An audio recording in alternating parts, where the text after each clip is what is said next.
Students, तो हमारा एक चैप्टर क्लास 12 का खत्म हो चुका है, दैट वाज सॉलिड स्टेट। तो अब हमारा जो सेकंड चैप्टर है सिलेबस का, दैट इज सॉल्यूशन। तो पहले हमें सॉल्यूशन में क्या क्या पढ़ना है मैं वो बेसिक एक आइडिया आपको दे देता हूँ, उसके बाद हम बात करेंगे चैप्टर के अंदर, ठीक है। तो सबसे पहले हम पढ़ेंगे सॉल्यूशंस होते क्या हैं, मतलब इंट्रोडक्शन की मैं बात करूंगा सॉल्यूशन के, ये सॉल्यूशन होते क्या हैं, एक पॉइंट सिलेबस की मैं बात कर रहा हूँ अभी। दूसरे पॉइंट में हम देखेंगे उसके बाद उसकी कंसंट्रेशन कैसे हम निकालते हैं, कंसंट्रेशन टर्म्स क्या क्या होते हैं। उसके बाद हम देखेंगे हेनरीज लॉ।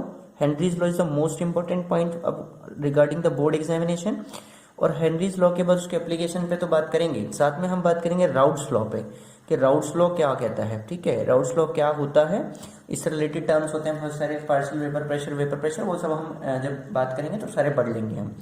उसके बाद हम बात करेंगे राउट्स लॉ के बाद में, राउट्स लॉ से ही आगे हम चलते हैं आइडियल नॉन आइडियल सॉल्यूशन पे, ideal and non ideal solution पे, क्लियर।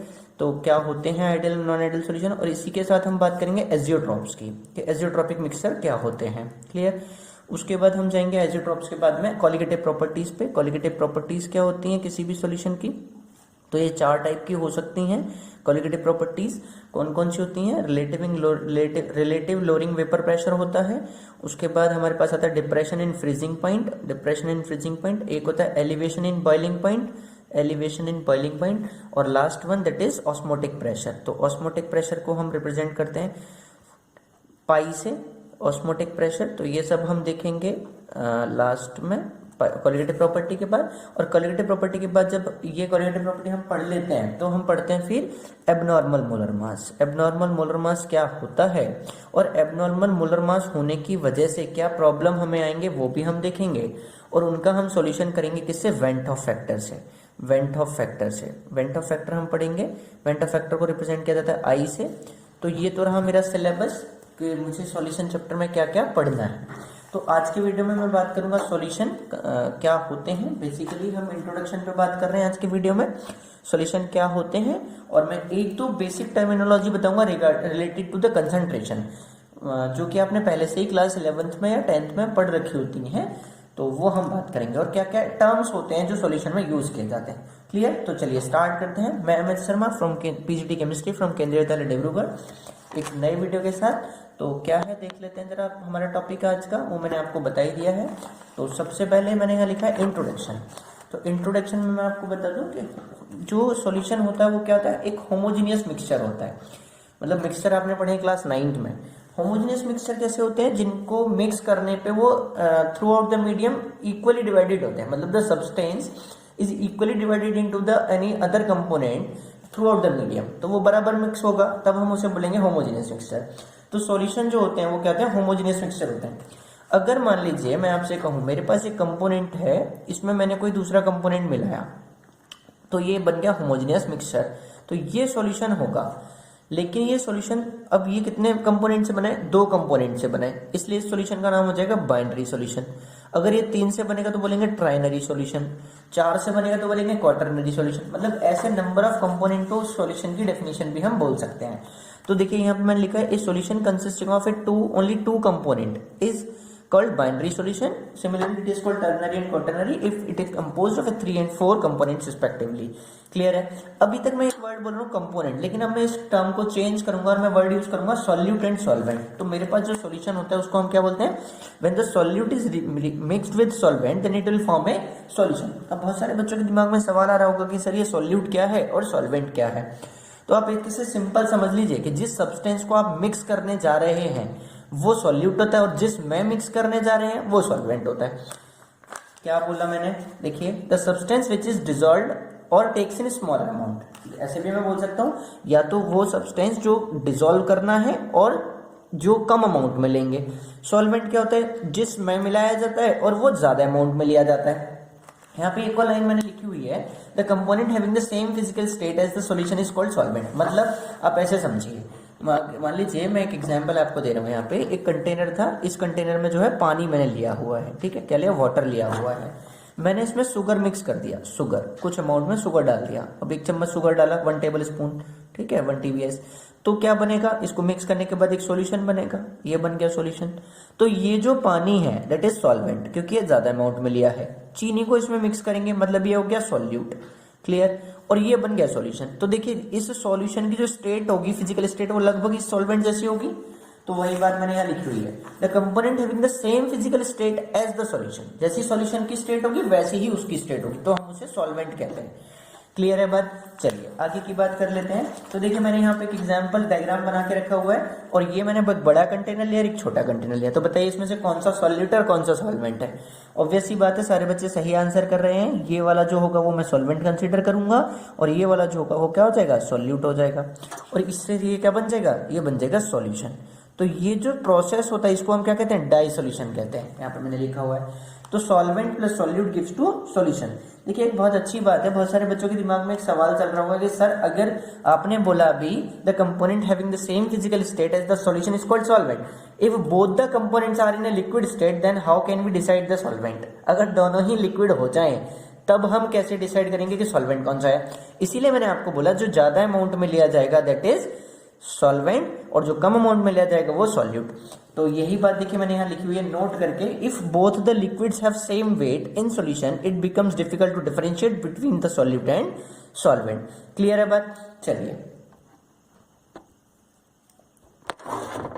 मैंने यहाँ पे एक नया पॉइंट लिखा हुआ है, mode of expression concentration of solution. तो उससे पहले मैं आपको कुछ टर्मिनोलॉजी बता दूं, जो बेसिक टर्मिनोलॉजी मेरी यूज होने वाली है इस चैप्टर में, तो वो देख लेते हैं। देखिए मैंने यहाँ पे लिखा है the amount of solute dissolve in a unit volume of solvent और solution is called its concentration.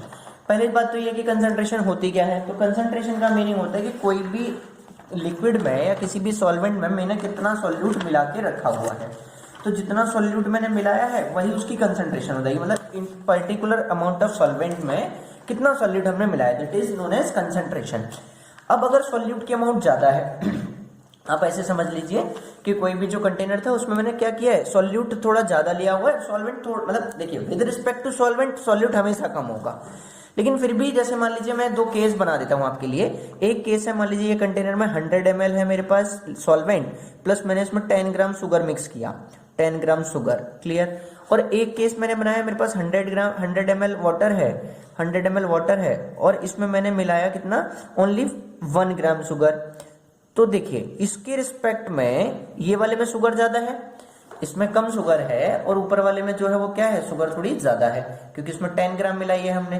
Clear? यहाँ पे कितनी है? 10 ग्राम, यहाँ पे कितनी है? 1 ग्राम। तो इसका जो सॉल्यूशन बनेगा और इसका जो सॉल्यूशन बनेगा, ये दो डिफरेंट अलग अलग बनेंगे। मतलब आप सिंपल भाषा में मैं बोलूं, सिंपल लैंग्वेज में, तो बोलेंगे सर ये वाला पतला सॉल्यूशन होगा और ये वाला गाढ़ा सॉल्यूशन होगा।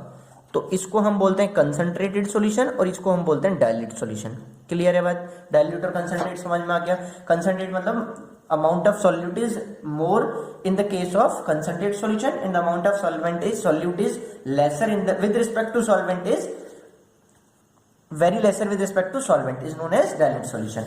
क्लियर है? चलिए आगे की बात कर लेते हैं। तो ये समझ में आ गया डाइल्यूट सॉल्यूशन, कंसंट्रेटेड सॉल्यूशन। आगे हमारा है सैचुरेटेड सॉल्यूशन। अब देखिए सैचुरेटेड सॉल्यूशन से पहले मैं आपको एक बात बता देता हूँ। मान लीजिए मेरे पास एक कंटेनर है, इस कंटेनर में मैंने 100 ml वाटर लिया हुआ है।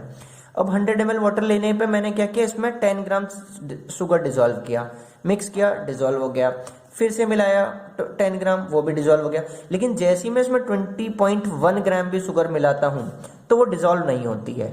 मतलब ये जो सॉल्यूशन है अब वो डिसॉल्व सेटल, वो जो शुगर है वो सेटल डाउन होने लगी। मतलब इसमें 100 ml वाटर में मैक्सिमम कितनी शुगर डिसॉल्व हुई? 20 ग्राम, 21.1 भी नहीं हो रही है। तो the maximum amount of solute, यही तो सॉल्यूट है, the maximum amount of solute which is dissolve in this specific amount of solvent. क्योंकि बहुत सारे बच्चे सोच रहे होंगे सर इसको गर्म कर दो तो इसमें ज्यादा चीनी मिल जाएगी। नहीं, हमें ऐसा कुछ नहीं करना है, हमें सिंपल नॉर्मल कंडीशंस पे देखना है। तो 100 ml वाटर ही हमने लिया है, फिक्स अमाउंट लेनी है। नहीं तो बच्चे बोलेंगे सर 200 ml ले लो, तो वो भी अलग हो जाएगा। तो the maximum amount of solute dissolve in this specific amount of solvent is called it's solubility of this solvent. मतलब वो इसकी सॉल्युबिलिटी हो जाती है कि इसमें कितना मिल सकता है। तो मैंने बोला 100 ml में कितना मिल रहा है? 20 ग्राम शुगर मिल रहा है। मैंने ऐसा माना है, ठीक है, ये कोई स्पेसिफिक मतलब यूनिट नहीं है कि ऐसा ही होता है, मैंने माना है आपके लिए अभी। इसका मतलब अगर मैं 100 ml वाटर में 20 ग्राम शुगर मिलाता हूं तो जो सॉल्यूशन बनेगा, मान लीजिए, क्योंकि जो सॉल्यूशन बनेगा उस सॉल्यूशन को हम कहते हैं सैचुरेटेड सॉल्यूशन। मतलब जितनी उसमें जगह थी और उतना ही हमने उसको भर दिया, उसको बोलते हैं सैचुरेटेड। अगर 100 ml में कितना मिला सकता हूँ 20 ग्राम, मैंने 20 ना मिला के कितना मिलाया, मैंने मिलाया केवल 15 ग्राम, तो ये खाली रह गया, इसमें कुछ स्पेस खाली रह गया होगा, तब हम इसको बोलेंगे अनसैचुरेटेड सॉल्यूशन। लेकिन अगर मैं 100 ml में जैसे भी जबरदस्ती करके 21 ग्राम या 25 ग्राम शुगर डिसॉल्व कर देता हूँ मान लीजिए, ठीक है, मतलब मोर देन 20 ग्राम डिसॉल्व कर दिया, क्योंकि इसका स्पेसिफिक अमाउंट में कितना था 20 था, लेकिन मैंने जबरदस्ती इसको 25 कर दिया, तब हम इसको बोलते हैं सुपर सैचुरेटेड सॉल्यूशन।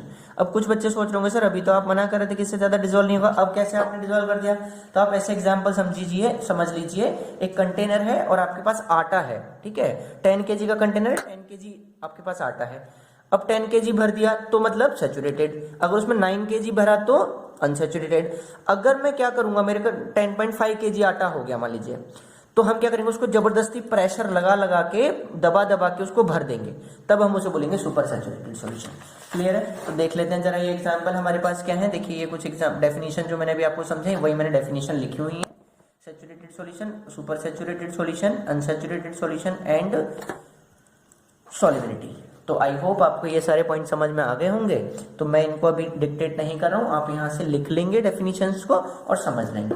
क्लियर है बात? मैंने कहा था कंसंट्रेशन टर्म की बात करेंगे तो सबसे पहले हमारे पास आता है मास परसेंटेज। मास परसेंटेज का मतलब क्या था, वेट बाय वेट परसेंटेज भी कहते हैं इसको।